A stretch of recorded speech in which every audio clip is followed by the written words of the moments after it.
Hey guys, welcome to another MGI investing tutorial. This is Barrett, and today we're going to be doing a technical analysis of ticker symbol JNUG. Let's jump right into it.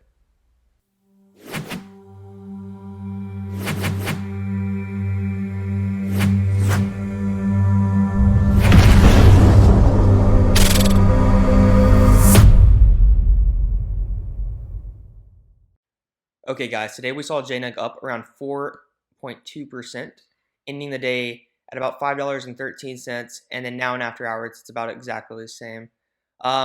We can see that $5.20 is still acting as a resistance. I think if we break 520 though, it's going to send us looking towards $5.70. We do have two levels of support though that I do want to mention. The first being $4.60, which is the next level in the Fibonacci retracements from this move 2 weeks ago on Monday. The next level being that $4.30, which is the low of last Friday. I think this is going to be the more critical of the two, because if we do break down below $4.30, then that will break the pattern of making higher lows, and we will probably see a retest of around $3.90. Thank you guys so much for watching, and I'll see you in the next video.